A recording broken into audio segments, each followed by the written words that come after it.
Your real mom just makes drill weekend money. If you want to see a real career, you will do a lot better looking up to somebody who actually made it. My 12-year-old son repeated those words to me over a plate of diner pancakes, not realizing how heavy they were. He was only quoting his new stepmother, a wealthy software executive who assumed my National Guard uniform was just a low-paying hobby for women who could not cut it in the corporate world. I did not raise my voice, and I did not correct the record. I just sent her a formal invitation. To understand why I let a 2-star general do my talking, I have to go back. My name is Rachel. I am 36 years old, and for the past 14 years, my life has been split evenly down the middle. From Monday to Friday, I manage regional logistics for a heavy equipment manufacturer in Ohio. I wear a polo shirt, drink black coffee from a dented steel thermos, and argue with dispatchers about shipping lanes and highway weight limits. It is a quiet, steady living. It pays the mortgage on my modest 3-bedroom house and keeps the porch light on. But that is only half of the ledger. The other half belongs to the United States Army. I am a combat engineer officer in the National Guard. When most civilians hear the words National Guard, they picture a very specific, quiet kind of service. They imagine folks filling sandbags during a spring flood or handing out bottled water after a tornado. They think of a weekend hobby. What they do not picture are armored route clearance vehicles. They do not picture clearing explosive hazards from dirt roads in foreign provinces. And they certainly do not picture a female field-grade officer commanding hundreds of soldiers who operate tens of millions of dollars in heavy equipment. As an engineer, my job is to solve complex problems under extreme duress. We build bridges across rushing rivers. We breach obstacles. We clear the way so the rest of the force can safely push forward. The work requires an absolute unyielding focus. You learn very quickly that you cannot afford to let your ego make your decisions. A momentary lapse in judgment out in the field does not just cost you a promotion, it gets soldiers killed. That kind of responsibility fundamentally changes how you view the world. You learn to value calm under pressure over loud, boasting noise. You learn that respect is earned in the dirt, not bought in a boardroom. I never felt the need to correct the public misconception about the Guard. A quiet professional does not need a megaphone. You do the job, you pack your gear, and you go home. Facts over feelings. That is the standard. If you have ever had your quiet dedication mistaken for weakness, you already know the kind of patience it takes to hold your ground. Stick with me, because the truth always finds a way to the surface. I applied that exact same standard to my divorce. When my ex-husband Mark and I decided to end our marriage 5 years ago, we promised each other it would be peaceful. Not because it was easy, but because it was necessary. We had a son, Leo, and a daughter, Maya. They were the mission. Everything else was just noise. For the first few years, the peace held. We stayed 15 miles apart. We split custody right down the middle. I kept my older house with the squeaky front porch step, and Mark rented a nice townhouse nearer to the city. We were not friends, but we were teammates working toward the same goal. We sat next to each other at parent-teacher conferences. We stood on the same sidelines at Little League games. We made sure Leo and Maya felt like they had 2 solid foundations to stand on. Then Mark met Victoria. Victoria was the senior vice president of operations for a massive cloud computing firm. She was polished to a high corporate shine, 10 years older than me, and very wealthy. She drove an imported electric sport utility vehicle that made zero noise. She wore custom-tailored suits that cost more than my first truck. She owned a sprawling house of glass and steel in a gated community, a place that looked more like a modern art museum than a home. At first, I was genuinely glad Mark had found someone stable. I wanted my kids to be in a safe, comfortable environment. I had no ego about the money. But it did not take long to realize that Victoria measured a person's entire worth by their stock portfolio, their quarterly earnings, and their corporate title. To Victoria, I was a failure. I was just a blue-collar logistics manager who liked to play soldier on the weekends. She never said it outright to me. She was too smart for that. She preferred the quiet, smiling insults, the kind you can easily deny if you are ever called on them. I remember standing in the foyer of her massive house one Friday evening, waiting to pick up Leo and Maya for my weekend. I was wearing my uniform because I was heading straight to the armory after dropping them at my mother's house. Victoria walked down her floating glass staircase, sipping sparkling water. She looked at my boots, then at my rank insignia. She asked if I had a big weekend of filling sandbags ahead of me. She said it with a thin, tight smile. I looked at her calmly. I did not explain that I was about to spend 48 hours running heavy demolition training with 60 combat engineers. I did not explain that my signature carried the weight of a multi-million-dollar supply budget, or that my soldiers depended on me to ensure they were physically and mentally ready for combat. I just told her I had a busy couple of days. Victoria chuckled and told me to be safe out there in the parking lot. Then she casually mentioned she was taking Mark and the kids to Aspen the following week, saying they deserved to see how the other half lived. That was her strategy. She could not outparent me, so she decided to outspend me. And worse, she decided to use her wealth to actively diminish me in the eyes of my own children. The trips became more frequent. Skiing in Colorado, first-class flights to the Caribbean, private tours of theme parks in Florida. Every time my kids came back to my quiet little house, the adjustment got harder. The contrast grew sharper. I could not afford to take them to 5-star resorts. I took them camping at state parks. I cooked hot dogs over a fire. I taught them how to navigate with a compass in the woods behind my neighborhood. Sometimes that is enough to anchor a child. Sometimes a high-dollar vacation shines a little too brightly. I started noticing small changes. Leo complaining that my internet was too slow compared to Victoria's house.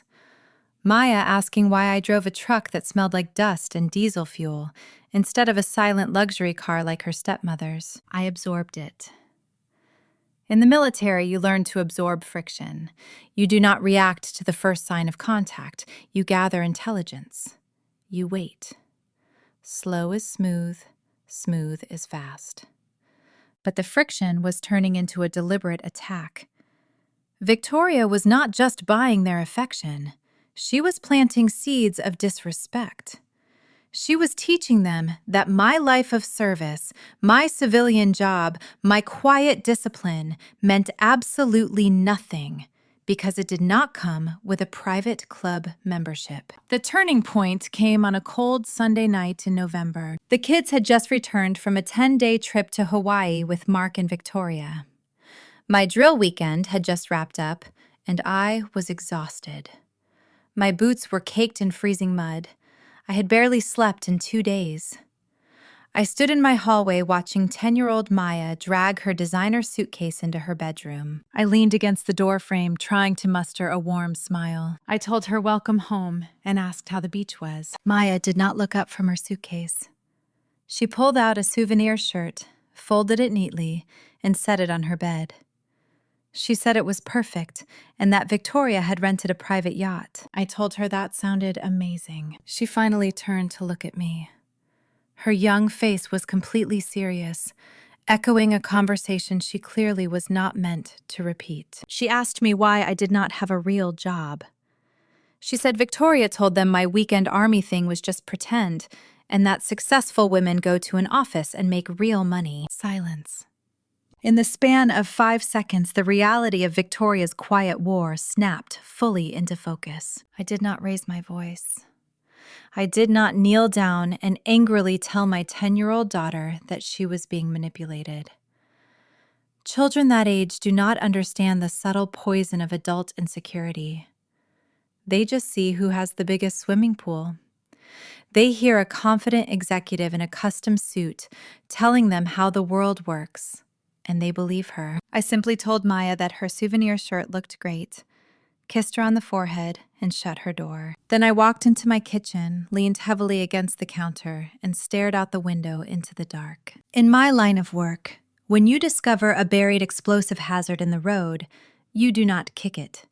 You do not rush in blindly. You secure the perimeter, you evaluate the threat, and you handle it methodically. Getting angry only accelerates the fuse. If you have ever had your hard work dismissed by someone who did not understand it, you know exactly how heavy that silence feels. Stick with me, because loud arrogance always has an expiration date, and the truth always finds a way to the surface. Over the next few months, Victoria's quiet campaign of alienation shifted into high gear. She was no longer just the wealthy stepmom. She was actively trying to rewrite my children's definition of success. Success was a corner office. Success was flying private. Anything less was a failure. She bought Leo a custom gaming computer that cost over $3,000. She bought Maya private riding lessons at an elite equestrian club. When my scheduled weekends rolled around, the atmosphere in my house was completely different. I was no longer just their mom. I was the obstacle keeping them from their new luxurious life. I was the woman making them eat spaghetti at a hand-me-down dining table when they could have been eating steak at a country club. The contrast was brutal. But I refused to play her game. I did not buy expensive things on credit to compete with a millionaire. I kept my routine. I made sure their homework was done. I made sure they said please and thank you. I taught them how to change a tire, how to navigate with a map, and how to stand up straight when shaking someone's hand. I was playing the long game. What Victoria did not know, and what my kids did not understand, was that my military career was quietly hitting a boiling point. I was not just showing up for standard drill weekends anymore. Behind the scenes, my life was a grueling marathon of administrative and logistical preparation. I was spending every night buried in encrypted spreadsheets, property books, and maintenance logs. I was undergoing a massive vetting process by senior military leadership. The United States Army does not hand over hundreds of soldiers and tens of millions of dollars in heavy armor without stripping a commander down to their absolute foundation. They audit your leadership. They audit your decision-making. They audit your character under extreme exhaustion. For 6 solid months, I slept barely 3 hours a night. I was balancing a demanding civilian logistics job by day, and by night, I was preparing for a military milestone that would define the rest of my career. I was answering phone calls from Pentagon staff officers at 2 a.m. I was reviewing the deployment readiness of hundreds of men and women. But to Victoria, I was just a woman going to a parking lot to play with tents and flashlights. She loved to make little comments during custody exchanges. She would stand on her pristine driveway, adjusting her designer watch, and ask if I managed to fold all the blankets correctly at my little campout. She would ask if I was ever going to outgrow my weekend hobby and get a real job with stock options. I never took the bait. I simply nodded, told her to have a good week, and drove away. Let an arrogant person believe they are in control. It makes them careless. But even the most disciplined soldier has a breaking point. Mine arrived on a rainy Saturday morning in early April. It was my custody weekend, and Mark had asked Victoria to drop the kids off at the local diner we always went to. I was sitting in a vinyl booth near the back, nursing a black coffee. I saw Victoria's silent electric sport utility vehicle pull into the lot. She walked Leo and Maya inside. Victoria was wearing a tailored cashmere coat that easily cost more than my first truck. She looked around the diner with open disgust, dodging a waitress carrying a tray of dirty mugs. I stood up to wave them over. As I approached, Victoria had her hand on Leo's shoulder. She did not see me coming up behind them. She leaned down and spoke quietly to my 12-year-old son. I could not hear the entire sentence over the clatter of the diner, but I heard enough. I heard the word drill, and I heard the word money. I saw Leo nod, his young face looking heavy and confused. Victoria turned, saw me, and her thin corporate smile immediately snapped into place. She gave me a brisk nod, turned on her heel, and walked out into the rain. I sat down in the booth with my kids. The waitress brought over 3 plates of pancakes and set them on the sticky table. We started eating, but the air was dense. I asked Maya about her soccer tryouts. She gave me a one-word answer. I asked Leo about his science project. He just stared at his plate, pushing a piece of pancake around with his fork. I asked him what was on his mind. Leo hesitated. He looked out the rain-streaked window at the highway, then looked back at his plate. He asked if I was ever going to get a job at a big company like Victoria's. I set my coffee mug down on the table. The ceramic clinked against the formica. I asked him what he meant by that. Leo shrugged his young shoulders, carrying the weight of a conversation he never should have been burdened with.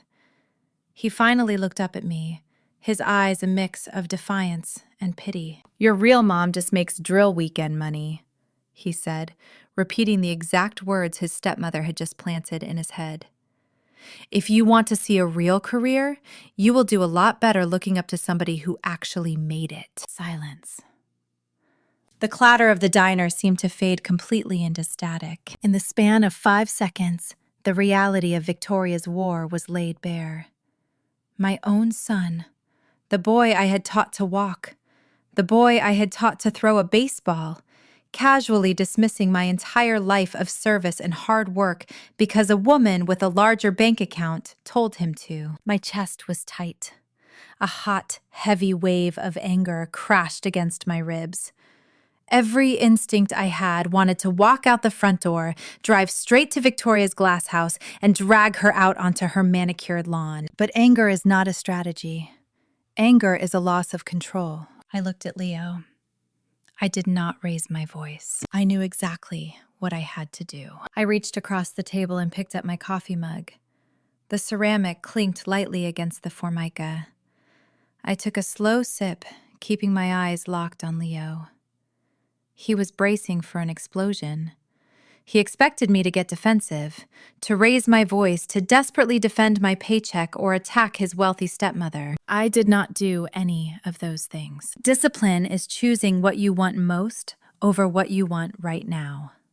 What I wanted right now was to scream. What I wanted most was for my son to respect the weight of quiet duty. I set the mug down. I told Leo that his stepmother was very successful in the corporate world, and there was nothing wrong with respecting that. But I also told him that true leadership is never measured by the size of a bank account or the square footage of a house. I told him it is measured by how much weight a person is willing to carry for other people when everything goes wrong. Leo just stared at me. He did not fully understand, but the tension in the booth broke. I paid the bill with cash, left a tip on the table, and we went about our weekend.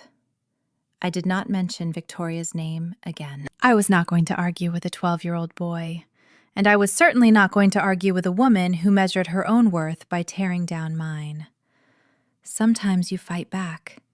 Sometimes you let an arrogant person's own words build the trap they are about to step into. 3 days later, on a Tuesday afternoon, my phone rang. I was sitting in my cramped logistics office at the civilian manufacturing plant, staring at a spreadsheet of delayed shipping manifests. The caller identification displayed a number from the state military headquarters. I answered. On the other end of the line was the brigade commander, a hardened colonel who rarely smiled and never wasted words. He did not ask how my day was going. He simply informed me that the state adjutant general had signed the paperwork. The promotion board had convened, reviewed my file, and made their final decision. The selection was official. I was taking command of the Combat Engineer Battalion. A heavy silence settled over my small office. The hum of the fluorescent lights suddenly sounded very far away. This was not a minor administrative shift. This was not a small promotion to a middle management desk. I was about to assume absolute command of over 500 combat engineers. I was about to take total legal and moral responsibility for their training, their deployment readiness, and their lives in combat. I would be signing my name for tens of millions of dollars in heavy armored vehicles, explosives, and bridging equipment. It was the culmination of my entire adult life.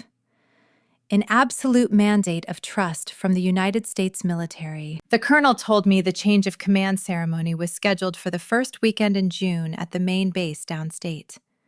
He told me to get my affairs in order because the operational tempo was about to hit like a freight train. I thanked him, hung up the phone, and leaned back in my chair. I looked around my quiet civilian office. Nothing had physically changed, but the entire trajectory of my life had just shifted. And in that moment, a very specific, undeniable plan began to take shape in my mind. If you are a civilian, the term battalion command might just sound like another promotion. It might sound like a new title on a business card. It is not. A military change of command ceremony is not a simple handover of keys. It is one of the oldest, most formal, and most deeply respected traditions in the armed forces. It is a public official transfer of total authority conducted in front of the assembled troops, senior military brass, and invited guests. My kids needed to see it. But more importantly, Victoria needed to see it. I could have sent Victoria a smug text message right then. I could have called Mark and used my new rank as ammunition in our quiet war. But true authority does not need to shout. It just needs a witness. I went home that evening, opened my laptop, and ordered the invitations. When the thick, cream-colored envelopes arrived in the mail a week later, I sat at my kitchen table and carefully addressed them. I addressed one to my mother, I addressed one to my civilian boss, and I addressed one formal gold-embossed guest invitation directly to Mark and Victoria. I did not add a personal note. I did not give them any context about the scale of the event. I simply requested the honor of their presence along with Leo and Maya at a military ceremony. I listed them as honored guests of the incoming commander. I kept the language intentionally vague. I did not use the words battalion command, and I did not mention the sheer number of soldiers involved. I knew exactly how Victoria would process that thick piece of paper. She would view it through her arrogant corporate lens. She would assume it was a small, dusty gathering in a high school gymnasium, maybe a dozen people in uniform handing out a certificate of perfect attendance. She would see it as a perfect opportunity to show up, humor my little weekend hobby, and solidify her superiority in front of my kids. Let an arrogant woman believe she is in control. It makes her completely blind to the terrain she is walking into. 2 weeks before the ceremony, my phone buzzed on the kitchen counter. It was a text message from Victoria. She did not call. She did not ask any questions about what the ceremony meant or what I was doing. She just sent a brisk, patronizing text. She said they had received the invitation. She noted that she had to reschedule a very important tennis match with some software developers, but she supposed they could carve out a Saturday morning to watch my little parking lot parade. A little parking lot parade. I stared at the glowing screen of my phone. The pure, unadulterated condescension in her words was staggering. She ended the message by asking if she needed to bring folding chairs. I did not tell her about the massive bleachers. I did not tell her about the armored vehicles that would be lining the perimeter. I did not tell her that a 2-star general would be flying in via helicopter to officiate the transfer of command. I simply replied with a single sentence. I told her reserved guest seating would be provided, and I thanked her for her time. If you have ever been insulted by someone who had absolutely no idea what they were talking about, how did you handle it? Did you confront them? Or did you let them walk blindly into their own mistake? Let me know your strategy in the comments. The trap was officially set. She thought she was coming to a dusty parking lot. She had no idea what she had just agreed to attend. The first Saturday in June broke clear and hot. The air over the main military installation tasted like diesel exhaust, hot asphalt, and boot polish. A major joint forces training base on the morning of a change of command is not a quiet place. It is a sprawling industrial machine waking up. I stood near the edge of the massive parade field, making final adjustments to my dress uniform. My boots were polished to a mirror finish. The heavy, dark fabric of my jacket was perfectly creased. The medals on my chest were aligned to the millimeter. I looked out over the field. This was no dusty parking lot behind a local strip mall. The parade ground was a massive expanse of reinforced concrete and manicured grass, easily the size of 3 football stadiums pushed together. Lining the entire far perimeter was a massive, aggressive wall of heavy armor. These were the assets my engineers used to shape the battlefield. Multi-million-dollar route clearance vehicles painted in flat desert tan stood like steel sentinels, their thick blast windows gleaming in the early sun. Massive armored earth movers, tactical transport trucks, and heavy bridging equipment were perfectly aligned, their massive tires chalked and secured. And in front of that wall of steel stood my new battalion. Over 500 combat engineers were already staged in precise geometric blocks. 500 men and women standing in absolute, rigid discipline, waiting for their new commander. The grandstand behind me was draped in heavy red, white, and blue bunting. The reserved seating section for distinguished visitors was cordoned off with thick velvet ropes, situated directly behind the podium where the official party would speak. I checked my watch. It was 8:30. My phone vibrated in my pocket. It was a brief message from the civilian gate guard. The VIP guests were arriving. I did not leave my post to meet them. A military commander does not abandon a staging area to play tour guide. I stayed near the reviewing stand, letting the sheer physical footprint of the United States Army do the talking. According to what my son Leo told me later, Victoria was in a foul mood the entire drive down. She had complained about the early hour. She had complained about missing her morning tennis match with her software developers. She had complained that the base was too far off the interstate highway. She drove her silent electric luxury vehicle up to the main gate, fully expecting a sleepy security guard in a polo shirt to wave her through to a gravel lot. Instead, she was met by heavily armed military police. The guards stopped her car.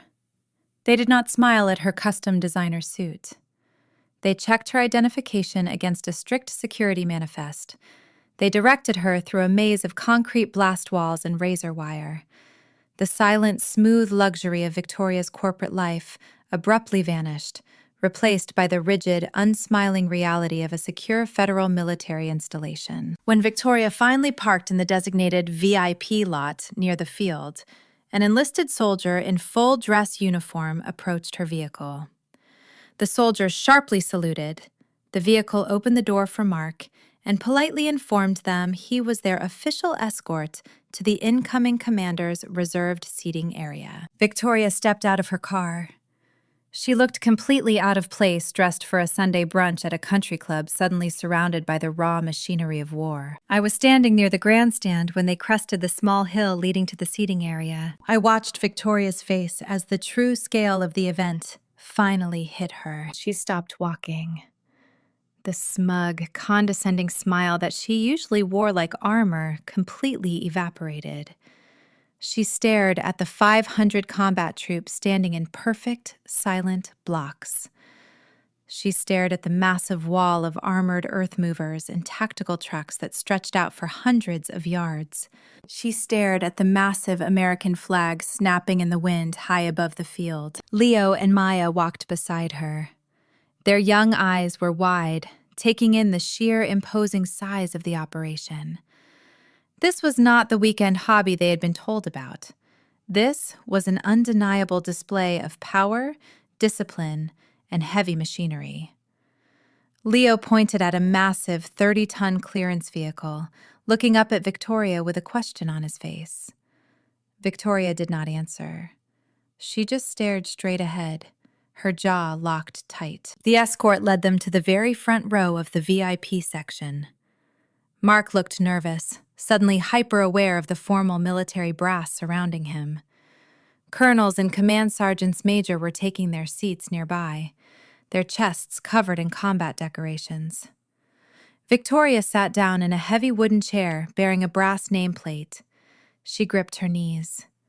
For the first time since I had met her, the wealthy tech executive looked remarkably small. I did not look at her.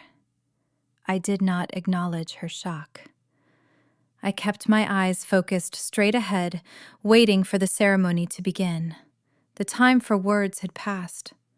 The machinery of the military was about to take over. At precisely 9 o'clock, the deep, rhythmic thud of rotor blades echoed across the base.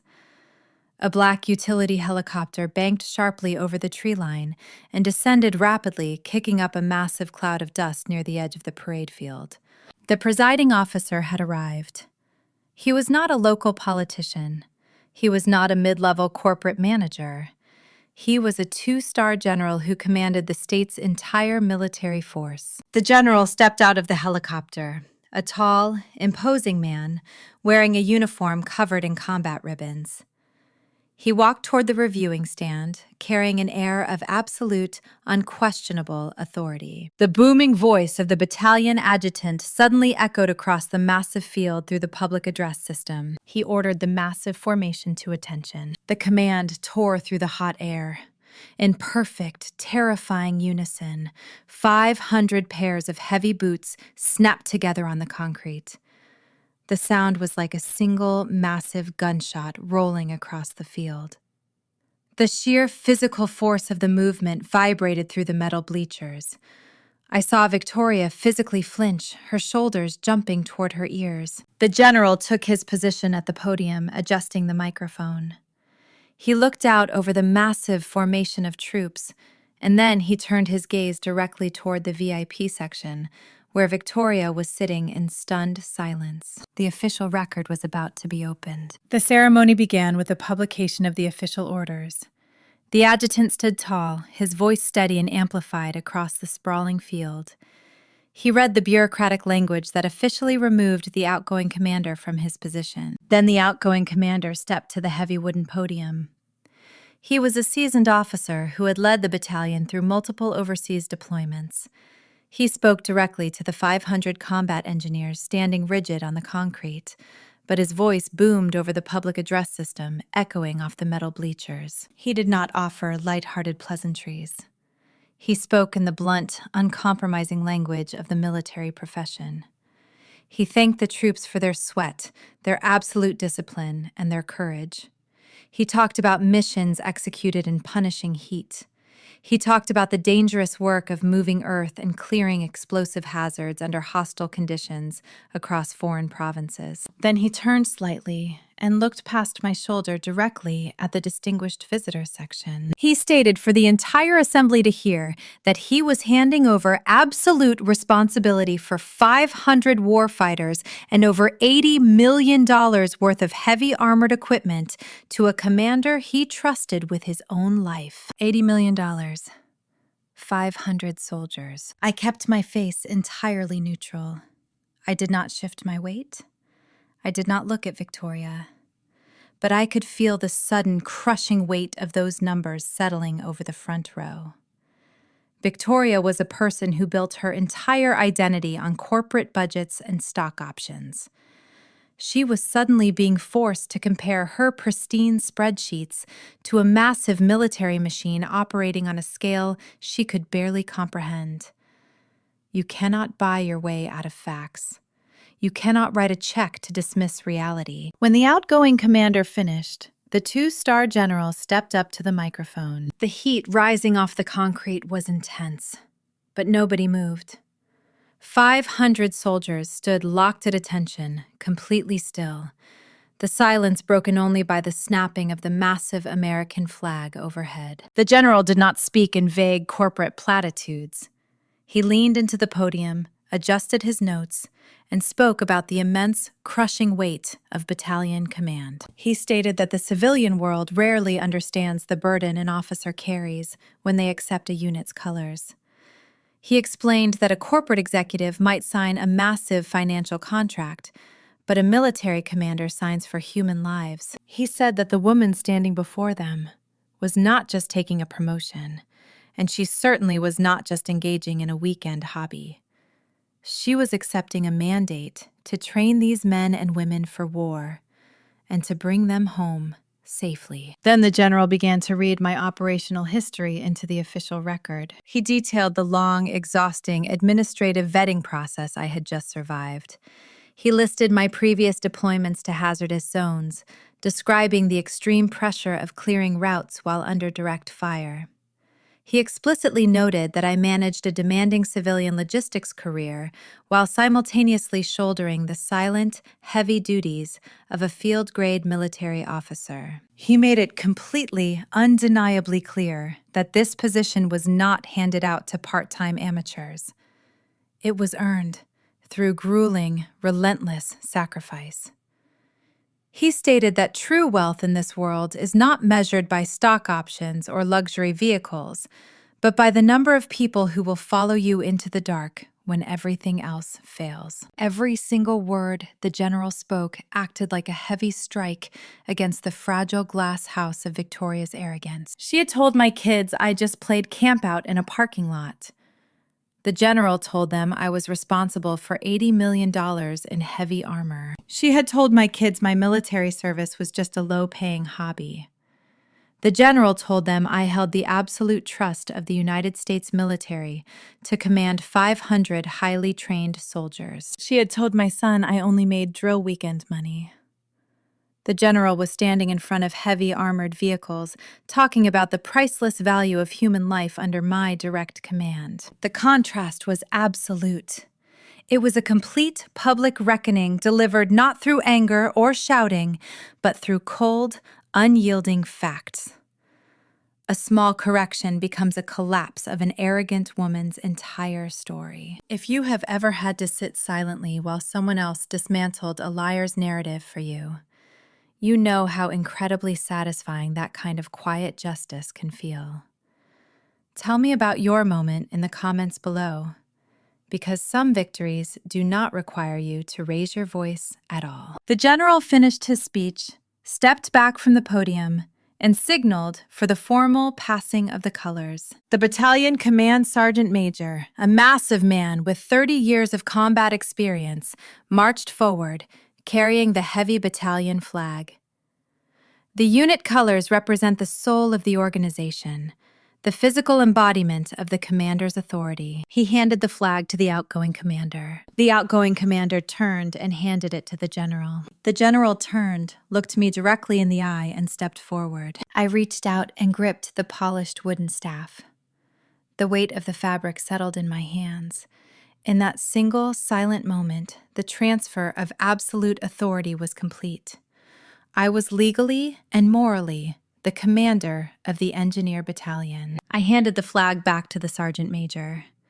I knew the formal reception line was waiting immediately after the ceremony.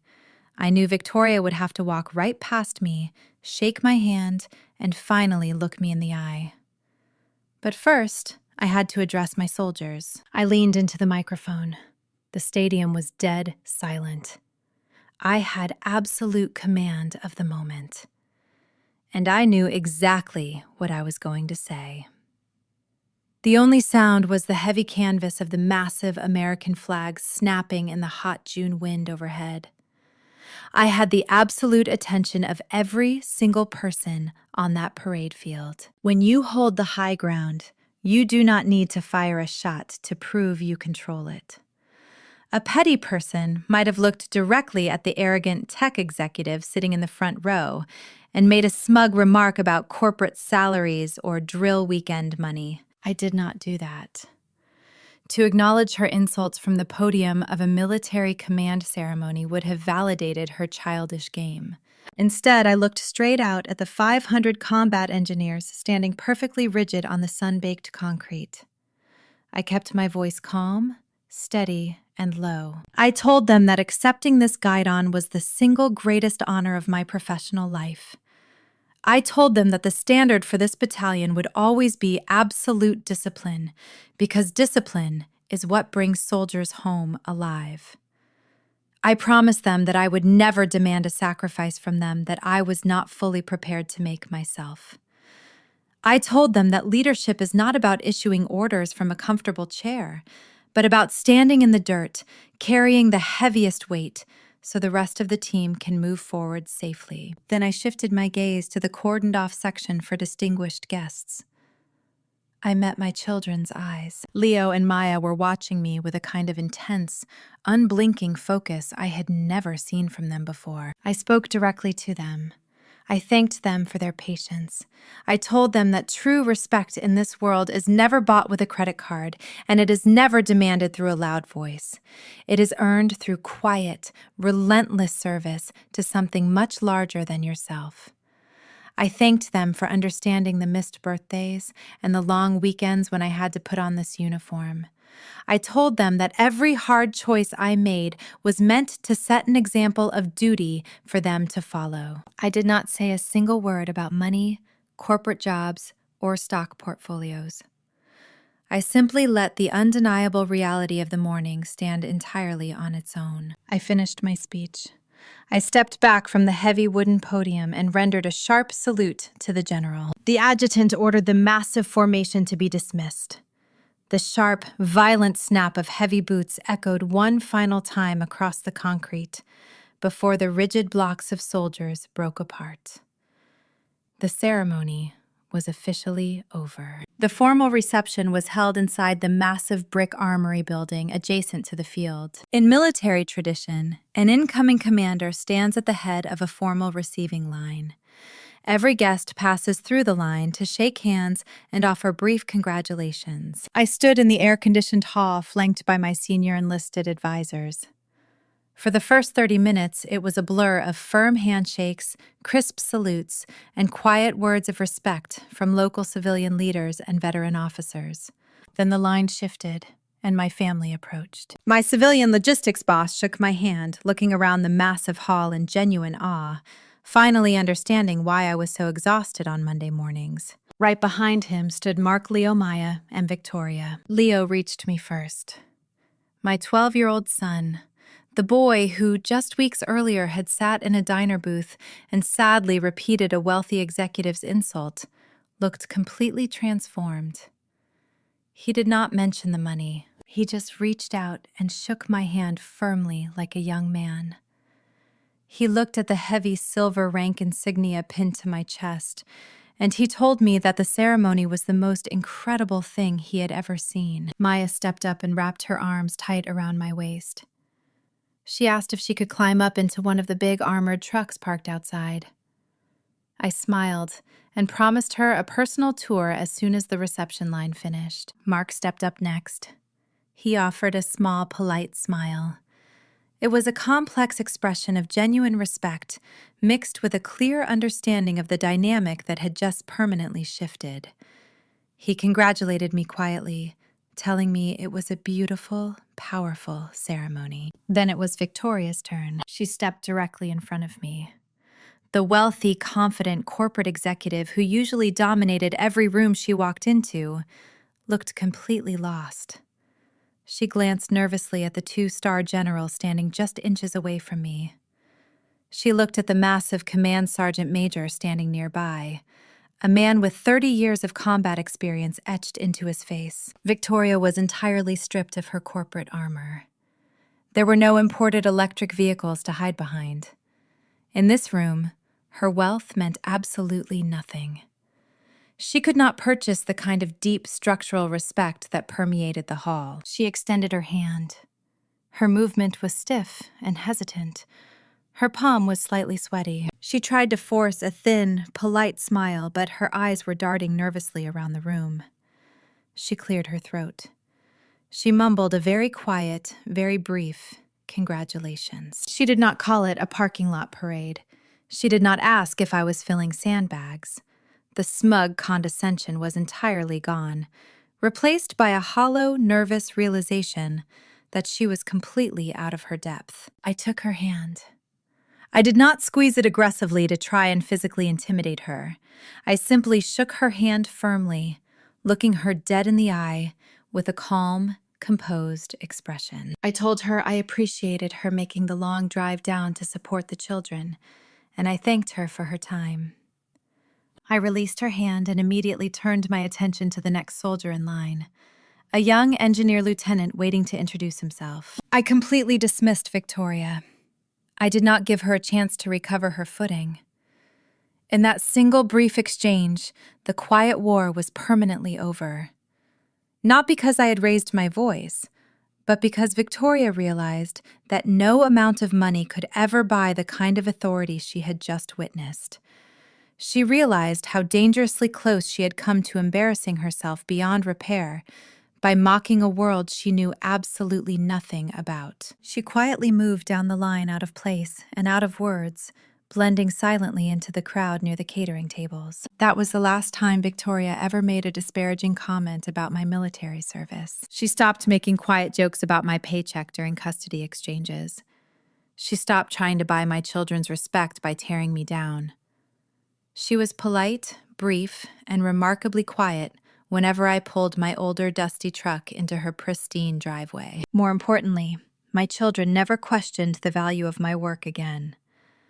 The flashy vacations continued, but the foundation had been permanently set. When they needed help with a hard decision, they did not call the wealthy executive.